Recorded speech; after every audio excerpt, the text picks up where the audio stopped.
Fidel Castro. The Castro family settled in Cuba starting with Castro's father, Angel Castro. He was a Galician immigrant and was very poor. His father was posted in Cuba during the Spanish Civil War in the 1890s. After the war, he was sent back to Spain, but he saw the island of Cuba as a land of opportunity. He later moved back to the island, where he became a large landowner. He ended up owning 25,000 acres. Because of Angel's wealth, he started a large family of 12 children in Bryan, Cuba. The forging of Castro's rebellious nature started at a very young age. He said this: "I was also a victim of certain things. Little by little, I began to acquire notions of justice. I don't know whether this is foolish propaganda or the truth based on what Castro actually lived through, or what molded his personal character. Nonetheless, Castro was certainly a rebel at heart." Fidel Castro went to college in Havana, Cuba. He studied law and later politics. Castro even had his own radio program denouncing Batista's government. This is him on his first trip to New York City.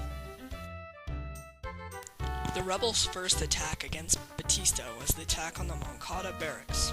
His army suffered heavy losses. Castro would then regroup in Mexico City. He would better train his military force. Fidel would also meet one of his lifelong comrades, Ernesto Che Guevara, who was also a Marxist and a Leninist. The guerrilla war started after Castro and his newly trained military force crash-landed their ship in the mangrove swamp at Playa Las Coloradas. They unloaded and fled for the Orient Sierra Maestra Mountains. After Castro's forces attacked Batista's troops and Batista's troops attacked Castro's troops, Batista's state was under increasing pressure from the United States. Castro's rebels eventually seized control of the nation of Cuba. Castro at first set up a provisional government in Cuba, but eventually Castro began clandestinely meeting with members of the Popular Socialist Party to discuss the creation of a socialist state. Fidel Castro started to develop the nation of Cuba. He built hundreds of miles of paved roadway. He built hundreds of schoolhouses in an effort to fight illiteracy. He also had his government construct over 800 houses in order to fight homelessness. The Bay of Pigs invasion was the U.S.'s attempt to overthrow Castro's government. The CIA was authorized to do this by Eisenhower and Kennedy. The CIA hired 14,000 trained Cuban exiles. They left from Nicaragua and landed in the Bay of Pigs. They engaged in a firefight with local revolutionary militia, which was basically the beginnings of Castro's military. Castro launched a counteroffensive. After bombing the mercenary ships, the mercenaries eventually surrendered. Castro befriended the Soviet dictator Nikita Khrushchev, and he became a vital trade ally. Because the US had nuclear missiles in Italy and Turkey, Khrushchev wanted to even the defensive odds by placing nuclear missiles in Cuba. Castro agreed. The Russians shipped nuclear missiles to Cuba to be used in defense upon a United States nuclear attack on Russia. This is a game between Russia and Cuba and the USA. It's called the Cold War. At this time, Castro attempted to further communist socialism around the globe.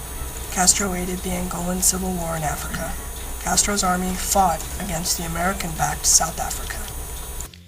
Castro befriended Libyan dictator Muammar Gaddafi. From 1990 to 2005, Cuba fell into a state of economic decline.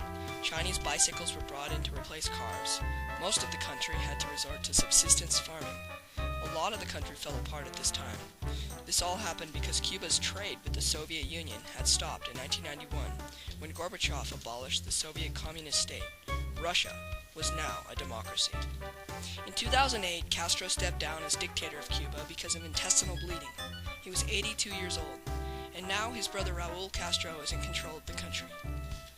So this is the end of my presentation about Fidel Castro. I did this project because I was very interested in the life of Fidel Castro. He really is the last remaining major contributor of the Cold War, and I believe him to be a very interesting man. Thank you for watching.